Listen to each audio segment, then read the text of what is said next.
आज हम जानेंगे डेंगू हो जाने पर आपको क्या खाना चाहिए, क्या नहीं खाना चाहिए, कौन सी चीजों का परहेज करना चाहिए। तो यही सब जानेंगे अपने इस वीडियो में।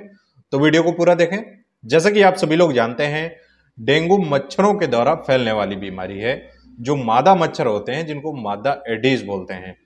जब ये डेंगू के वायरस से इन्फेक्टेड हो जाते हैं और ये मच्छर जब किसी व्यक्ति को काटते हैं, तब उन लोगों में डेंगू का बुखार आने लगता है।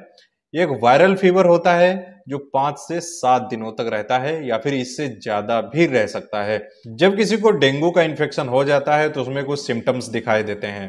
सबसे पहला जो सिम्टम दिखाई देता है पेशेंट को वो होता है सिर में तेज दर्द। ये जो आंखें होती हैं, आंखों के पास सर में दर्द होता है बहुत ही तेज। ये जो फोरहेड होता है, सिर का आगे का हिस्सा होता है, बहुत ही तेज दर्द होता है। ऐसा पेशेंट को लगता है कि उसका सर फट जाएगा, इतनी तेज दर्द होता है। और इसके साथ ही पेशेंट को हाई फीवर आता है, बहुत ही तेज बुखार आता है। 104, 105, 106 डिग्री फ़ारेनहाइट तक पेशेंट को फीवर आने लगता है। और इसके साथ ही पेशेंट को बहुत ही ज़्यादा वीकनेस आ जाती है, कमजोरी लगने लगती है, बॉडी डिहाइड्रेट हो जाती है, पानी की कमी हो जाती है, पेशेंट कुछ खा पी नहीं पाता है, वोमिटिंग होने लगती है, पेट में दर्द होता है।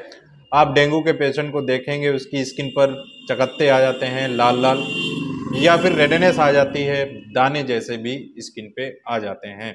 डेंगू के पेशेंट की मांसपेशियों में बहुत ही ज्यादा ऐंठन होती है, दर्द होता है, पेशेंट सो नहीं पाता है। इसके साथ ही पेशेंट को एंजाइटी बहुत ही होती है। पेशेंट शिकायत करता है कि उसको उलझन जैसी बहुत ही ज्यादा लगती है, रात को सो नहीं पाता है। और जो डेंगू का फीवर होता है दोस्तों, ये कभी भी आ सकता है, इसका कोई टाइम नहीं होता है। कभी कभी क्या होता है, अगर रात में फीवर आया है, 11 बजे हाई फीवर आया और वो धीरे धीरे कम हो गया, 2-2:30 बजे तक रात के ये धीरे धीरे अपने आप कम हो जाता है, फिर ये मॉर्निंग से बढ़ने लगता है। तो दोस्तों, इसका कोई पैटर्न नहीं होता है, ये कभी भी बढ़ सकता है, कभी भी कम हो सकता है और कभी भी आ सकता है। ये फीवर ठंड लगकर भी आता है और कभी कभी बिना ठंड लग के भी बुखार आने लगता है। और इसके साथ ही पेशेंट की प्लेटलेट काउंट बहुत ही तेजी से कम होने लगते हैं। दोस्तों, जो डेंगू का वायरस होता है हमारी आरबीसीज पे इफेक्ट करता है। जो प्लेटलेट्स काउंट होते हैं ये भी तेजी से कम होने लगते हैं।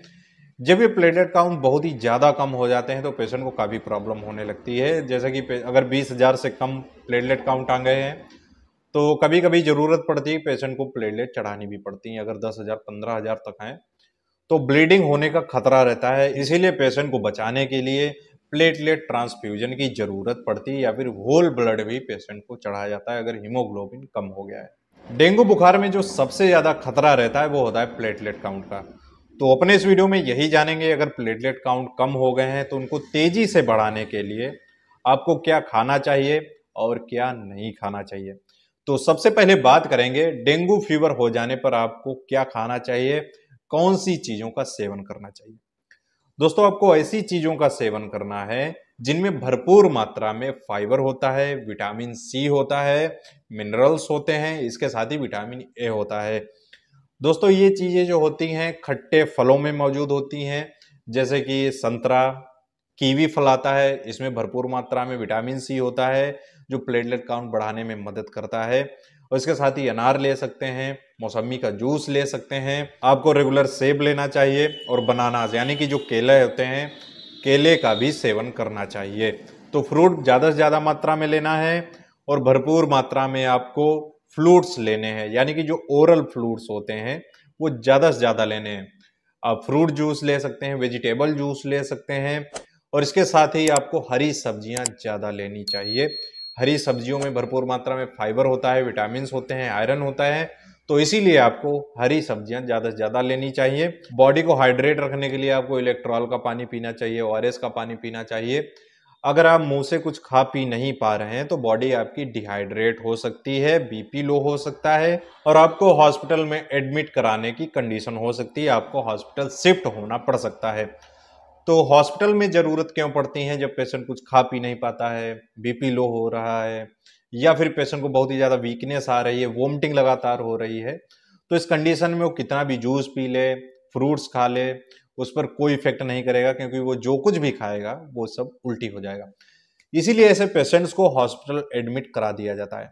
और हॉस्पिटल में होता क्या है, हॉस्पिटल में आईवी फ्लूइड्स दिए जाते हैं, नस के द्वारा आपको इंजेक्शंस दिए जाते हैं, मल्टीविटामिन के इंजेक्शन दिए जाते हैं, वोमिटिंग को रोकने के लिए इंजेक्शन दिए जाते हैं और इसके साथ ही आईवी फ्लूइड्स दिए जाते हैं जिससे कि आपकी बॉडी डिहाइड्रेट ना हो। अगर आप घर पर ही रहकर सब कुछ खा पी सकते हैं, कोई प्रॉब्लम नहीं, उल्टी नहीं हो रही है, तब आप घर पर ही रहकर प्लेटलेट काउंट बढ़ा सकते हैं और डेंगू से ठीक हो सकते हैं। आपको हॉस्पिटल जाने की जरूरत नहीं। कई लोगों के मन में सवाल रहता है, बकरी का दूध पीने से या फिर पपीते के पत्ते का जूस पीने से प्लेटलेट काउंट बढ़ते हैं या फिर डेंगू ठीक हो जाता है।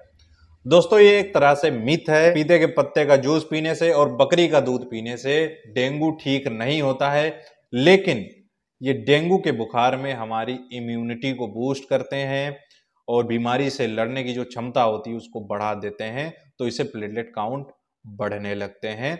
डायरेक्ट डेंगू का इलाज कुछ भी नहीं होता है, लेकिन इन सारी चीजों को आप अपनाते हैं तो डेंगू से लड़ने में आपको मदद मिलती है।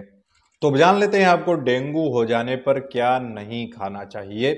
तो अब जान लेते हैं डेंगू फीवर हो जाने पर आपको क्या नहीं खाना चाहिए। तो अब जान लेते हैं डेंगू फीवर हो जाने पर आपको क्या नहीं खाना चाहिए। दोस्तों, ये सबसे ज्यादा ध्यान देने वाली बात है। आपको पता तो चल गया क्या खाना चाहिए, लेकिन ये भी पता होना जरूरी है आपको क्या नहीं खाना चाहिए। आपको तला भुना मिर्च मसाले वाली चीजें बिल्कुल नहीं खानी, स्पाइसी फूड बिल्कुल बंद कर देना है।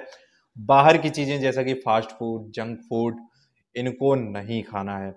कई लोगों के मन में सवाल रहता है कि अगर डेंगू हो गया है तो नॉनवेज ले सकते हैं या फिर नहीं ले सकते हैं। बहुत से लोग होते हैं जल्दी से ठीक होने के लिए वो सोचते हैं नॉनवेज खाने लगेंगे तो प्रोटीन मिलने लगेगा और हम जल्दी ठीक हो जाएंगे। ऐसा बिल्कुल नहीं है।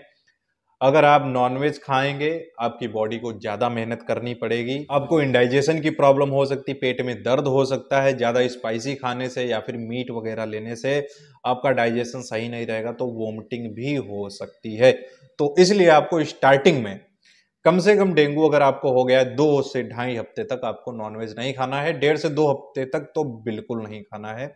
उसके बाद जब आप ठीक होने लगे, आपका डाइजेशन सही हो जाए, आप सारी चीजें धीरे धीरे जब रेगुलर तरीके से खाने लगे तो आप धीरे धीरे आप नॉनवेज लेना शुरू कर सकते हैं। और इसके साथ ही आपको चाय, कॉफी, कोल्ड ड्रिंक्स या फिर कैफीन युक्त चीजों का सेवन नहीं करना है।